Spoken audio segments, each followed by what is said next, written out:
Welcome back, everybody, to Two Guys in the Stack of Comics. My name is Reed. Along with me, as always, is Mike. Mike, how you doing, sir? Hey everybody, hey Reed, I'm doing good. Um, the work is done, and I'm talking about comics, so I'm feeling a whole lot better. Always good to talk comics. We wanted to kind of dive into a topic that matters to like me and you on this, and I think it's an important one for the overall comic book industry. Um, and that's why the X-Men are important. Why the X-Men matter, and I think what we've seen happen in the X-Men, a lot of people I've seen folks go, okay, well, if you don't like what the X-Men are doing anymore, like stop reading, or, why are you so upset about what they're doing with the X-Men? Like, Krakoa had its fans, all that kind of thing. And so I wanted to talk just a little bit about why you and I both feel the X-Men are really, really important characters, but also a really important story. And I think the X-Men are trapped in this area where these comic books used to be great moral lessons for kids that were entertaining. And I think in the jumble to make this a very adult, that has absolutely been lost. And so for me, I'll kind of, I guess if I had to do a hypothesis statement sort of thing on why I think they're important. I think there were no more admirable characters in all of comics than the X-Men used to be. And I think they actually were the greatest comic that you could hand a kid and teach them a lesson. And that while Stan Lee, as he often does, has changed his story at times, because sometimes he says he based it on MLK and Malcolm X. Sometimes he says that wasn't it all there. It kind of feels like Stan at times went with what made him sound smarter as a good salesman to say that he based it on things. But what the X-Men always stood out for to me was they were the outsider. Whatever the outsider is, whatever an alienated group was, or if you yourself felt like one, they were outsiders, people who were treated worse for who they were. And the lesson I always took from the X-Men from their comic books was in a world that will not be fair to you, you do not return hate for hate. You return love for hate. You do not become that which you can't stand. And that was always the inherent tragedy of Magneto. Magneto was literally becoming the thing that he so badly hated and detested and did not want to be.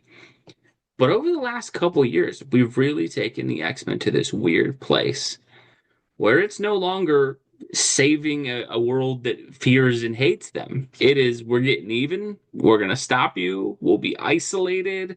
We'll cut ourselves off. And it's kind of weird because the X-Men were actually like the living comic book embodiment of the golden rule: treat others as you wish to be treated. And it didn't matter if the world treated them well, they were going to save people and do the right thing. I think that's a huge loss for comic books, morals wise, that you have a team that used to represent that now basically kind of acts like its own intelligence force, CIA kind of thing that wipes out enemies before they exist and is all about isolation and preservation as opposed to actually going into the world to show folks, no, you can be ugly. We won't. You can hate us for these gifts. We will use them to help you regardless. To me, that's a huge loss in comic books and what these morals, these stories used to be. Mike, does that hit you the same way? How do you think that's extrapolating too much out of it? How do you feel about all that? Oh, totally. I feel the same way, and you know that because I haven't bought an X-Men comic in 15 years, but I think that this let's get even kind of attitude with the X-Men, great fodder for an Elseworlds story. What Mhm. if the X-Men were not, benevolent, and what if they weren't? That is a great tale to tell in an Elseworlds story, and and and instead, and kind of keep it separate from the mainstream. Because if we go back historically, you know, Stan was about to quit comic books, and when his wife said, "Start writing stories the way you want to write them, and just see what happens," and Stan, comic books were in a weird place in the late '50s and the early '60s, and Stan started to try and write stories that would appeal to both adults and kids. Mhm. Um, and that was one of the Certainly with genius. Jack having a lot of input on that as well. Absolutely. Yeah, and that was one of the genius things about the Marvel method and how those stories became such a hit in the 1960s was because they were written both ways. Like Stan always said, every comic could be somebody's first comic book. So you got to have a foundation at the beginning of the book and take the reader through the story. These stories were well crafted to, stir the imagination of and intelligence of both kids and adults. And there's no finer example of that in X-Men. When they came out in the 60s, there was a lot of social consciousness around disparities and minorities and wealth inequality and what was going on in our inner cities and how people were treated, even though we have risen above the scourge of Nazism and fascism in the 40s, and we had our great superheroes help fight that battle on the comic book page. Um, by the 60s, they were trying to reinvent superheroes and stories. And the X-Men was such a great title for all of that because Stan and Jack could weave their story through these amazing characters that they created. Oh my gosh, those characters are awesome. And of course, it had the rebirth in the 70s, but still to stay, um, um, to stay optimistic and aspirational and have these characters fight through the discrimination and help change the world for the better. And by the way, the one of the main cruxes of the story is like what you said, like my Magneto helmet over there. Like Magneto, is a great character the way he was set up because he is struggling so hard to fight what he doesn't like. He doesn't want to be where he came from and a victim of who he was for, who he was by the powers that be. And yet, as he goes further down the destructive course, he ends up becoming closer and closer to those who discriminated him against him originally. And that is a very cool plot and rich plot to twist and turn through, decades of You comics, got a which they narrative did. structure, yeah. Yeah, which they did. But now to have everybody dark and just out to get even, um, it just doesn't play well in the modern continuity. And kids love the X-Men. They love the X-Men cartoons.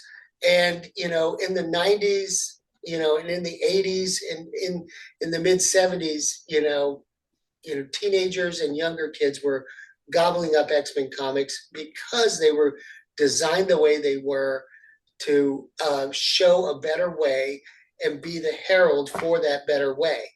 And when X-Men goes away from that, I don't know what you got, except an Elseworld story that's kind what of you dark end and up with, depressing. I think what you end up with is what they have now, where the mutants kind of have this air of like superiority. We do what we want, and you can't touch us because we're better than you, kind of feel. And I think they've even started calling the X-Men in the comics like Homo Superior, instead of like Homo sapien and stuff like that. And when the X-Men decided, hey, we're going to set up our own island and we're just blanketly partying Apocalypse. We're blanketly partying Magneto, Mystique, etc. Yeah, there's a problem there. Like that's not, and I think the thing is where you get to, yes, these are fictional stories. Is this as important as current events in the world? Of course not. But the thing is where you used to have such a great intersection, like you said, of cultural issues plus entertainment, plus a little bit of like kids learning lessons. The X-Men was such a beautiful lesson for that. And that where you always connected with the X-Men is they were cool superheroes, but they were treated weird because they were different. And you as a kid could read that and go, that's weird. Why would people treat people different just for being different? Right? Exactly. It's that simple. Right. And I know for you and me, given that, me and you fit a certain profile, we probably don't connect in the same way that some folks who have felt with oppression have to the X-Men. I know there are a lot of people who have been part of those groups who feel a little bit stronger tethered to the X-Men than probably you and I do. But the thing that we've changed is we've turned these stories about, hey man, I'm not going to become you, to basically, yeah, screw you. I'll take over. I can, and it's sort of like if Superman would start putting contingencies on it, like, I'll help you all. But if you don't start doing better, I'll just dominate the whole planet. And it's like that's an Elseworld story of him becoming a dictator. And that's kind of where the X-Men were, because I'll see people sometimes comment on that, like, well, how much did you expect the mutants to take? Eventually they were going to. And it's like, no, the whole point was supposed to be we do not become you. We actually are better than you, but we don't see it that way because we are trying to just be united. And I think what sadly has happened is as you've gotten more divisive, as these stories have gotten more fractured, as it's become more violent and the X-Men being more comfortable with killing, you kind of get a weird type of fan or writer who writes the X-Men now, because it is almost like you have these writers now where it's like they're writing the characters as these characters who are vanquishing the people who they in their own life think are the bad guys. And so they start writing the villains to be more like real world people because it's like, oh, well, I don't like that type of person. So these mutants are actually going to go hunt down, beat, and kill someone who, like, I don't like. And it's like we've just gotten so far off the beaten path where it's like, yes, X-Men absolutely is going to have politics in it. Yes, X-Men's going to have cultural movements and things in it. But at the end of the day, as I saw it from these guys, and I think as Stan and Jack and them intended, this was all just a story about, look, man, you can be hated and feared, but you do not become that which you hate and fear. And unfortunately, I mean, that's what the X-Men are now. Like the craziest thing that happened with the Krakoa thing, humans would hate mutants. Like as they've set up the X-Men, you've actually made it justified. You guys set up your own little island, threatened to kill anybody who went near there, wouldn't let anybody on, even your superhero friends, that you violently resisted anyone coming over there. You lecture all superheroes who try to help you out and act like they're useless. And then, hey, all these murderers who have killed hundreds of thousands of people, they're free here. They're part of the team. And it's like, yeah, that's a society that we would look at and go, they need to be taken out. That's a dangerous. And I just, it's so weird. And I think where this has been done the most, Professor Xavier, it is insane the character assassination they have done on Xavier. In that, when you kind of look at where he's at as a character, they have flat out turned him into the villain in quite bit of these instances now where they present Magneto as more heroic than Xavier. They present, Cyclops wanting to be more like Magneto than he does Xavier. And it's just crazy to see a group of heroes who used to have kind of this very admirable, very honorable man that literally had this dream. And instead, they've kind of, why do you think they are so determined, Mike, to like take down Xavier? Do you think it's so that they can justify going this path? Like, why do you think there has been like this single-minded focus on like we're making Xavier suck? You have to take him down if you're going to perpetuate the morals of Magneto. Like if he's going to be the new leader, and even in the new X-Men 97 show, like everyone's palling around with Magneto just like nothing. Like if that's the direction you're going, you have to take Xavier down. And it's just sad because, and I think it's people feel like, well, all the X-Men stories have been told that way, so we got to tell them this way. No, you don't. You know, if you It's want a the X-Men, timeless story. yeah. That's the weirdest thing is when people use that narrative of like, well, we've told all these stories before. And how many murder mystery things are there? You could say they've all been told, but we are fascinated by that type of. It's a good story. There's a reason people like it.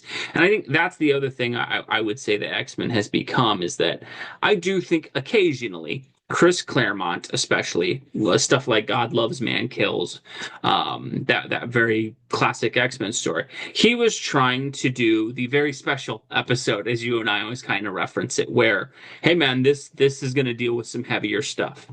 And I think X-Men always did a good job of balancing that.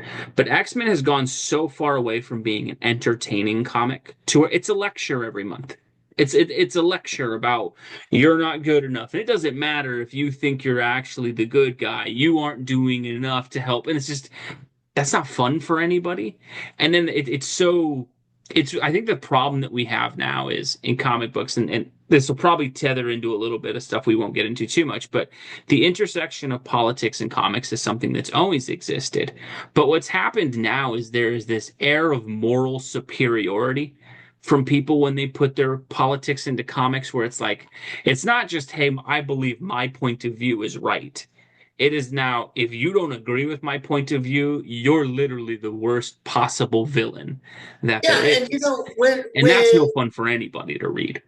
creators used to tackle those subjects in the past, especially like in the early 70s when they were really stretching their legs and started to explore stuff like this, it generally was more of a presentational viewpoint of both sides, and the characters would talk it out in the panels Mm-hmm. through demonstration, you know, and it was just more of a balanced approach. It wasn't so heavy-handed. It was just like, well, here's what we're going to expose the characters to, and let's see how they react.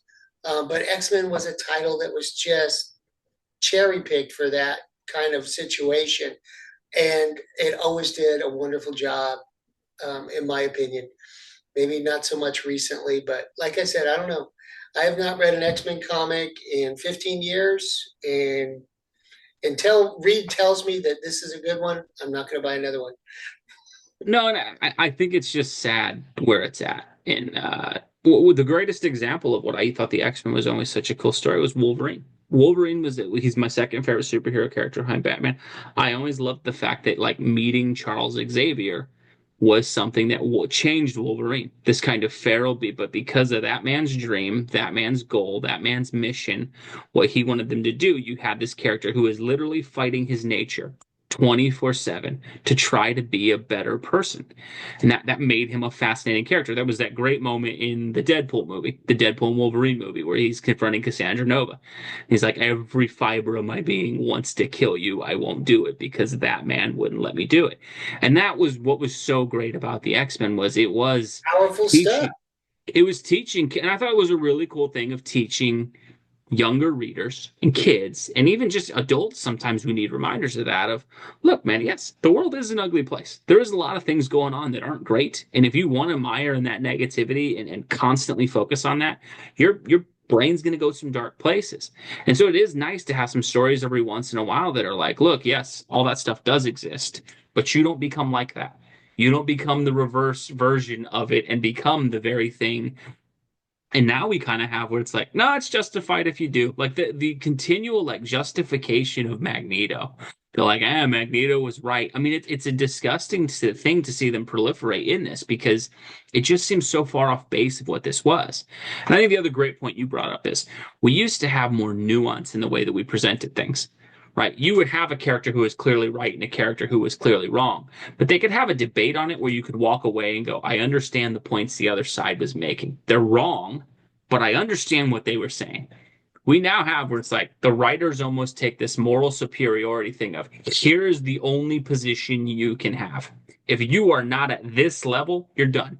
You're toast. You're the bad guy. You should be wiped out. And it's just, it's weird to see that messaging in X-Men. I think that's the craziest thing is I think even more so than Superman, the X-Men used to be the most admirable characters in all of comic books because they were getting no credit for what they were doing. They'd save the day And and people would hate them.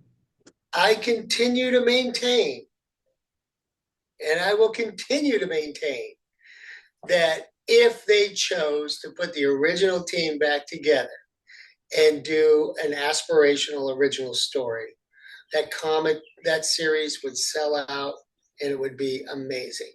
This kind of weird offshoot Elseworld place that they've taken to the X-Men, your X-Men fans that buy the comic monthly out of whatever Loyalty or not wanting to break up the long box. yeah, not wanting to break up the long box, I guarantee you those old X-Men fans would go crazy over a regular edition of X-Men, say a classic version. It's like when they tried to do New Coke. Remember? Well, you probably don't remember, but remember they put out New Coke. They test marketed. Everyone said it was great, but when you put it out, they were like they hated it, and Coke had to go back to the original version, and they never went back to New Coke since 1985, whatever. Yeah. This is the X Men. Your fans that have been buying X Men will stay with you, and they will love it even more. And the old fans like me will come back, and you will gain new fans who don't have to understand the weird, dirty continuity of the last 15, 20 years where they've just deconstructed everything about what the X-Men was or should be. And you will have 3 times the sales and it'll be amazing. But if you're going to stick with this dirty world, Elseworld kind of version, it's like you're going to be like, eh. And then you can try and mix it up by putting out 15 books a year, 15 different Get titles 10 of where them canceled, relaunch sprinkle, everything to a new number one, launch sprinkle a 15 little books, get 10 of them canceled. Cyclops over here, shovel Wolverine over there, Storms. That's, yeah, it's not going to work. You're going to have 15 poorly selling books where you can have 2 or 3 that are massive successes. And Well, if I maintain only one day some creative team will say, hey, it's been a while since we did a classic version. Let's see how well that sells. Well, if only there was some writer who still wrote comic books who knew Oh, the X-Men and cared, like Claremont or something like I don't know. I mean, maybe instead of giving him 5-issue minis set in the yeah, 90s, we just let him take over. But let us know. What do you guys think below? Would you think the X-Men, if you're a fan of the current age, I would, and honestly, in good faith, if that's you what can I would sit really like down, to know. if Yeah. there is someone who is a fan of the current age of X-Men who wants to lay out why you think this is a better path, why you think it's good, absolutely would love to hear it. Because as I see it, I don't see much to it. But if someone can provide that, that'd be great. But if you're on the same side we are, or if you're somewhere in the middle, like what do you think about the current state of X-Men? And do you, like me and Mike, kind of feel like this is a really huge loss for comic books? Because what used to be probably the greatest lessons you could show kids about heroism and how it was about just doing the right thing and kind of that golden rule, treat others as you wish to be treated, has now been flipped on its head to basically, hey, get out of our way or we'll destroy you. I think that's a huge loss for comic books. And I think, in all honesty, it's one of the rare things I would say kind of spits on the legacy of the creatives who set these characters up a Oh, bit because definitely. it's sort of if they would have Superman become a gleeful murderer in the thing, and it's like that's absolutely the opposite. I guess it's right up there with Nick was it not Nick Spencer? I'm trying to remember who did that, but the Captain America Mm. Nazi cap thing, where it's like, no, this is literally the exact opposite of what this was supposed to be. As always, folks, let us know what you guys think below. Thank you so much for watching. God bless you, and we'll catch you in our next video. Thanks, everybody.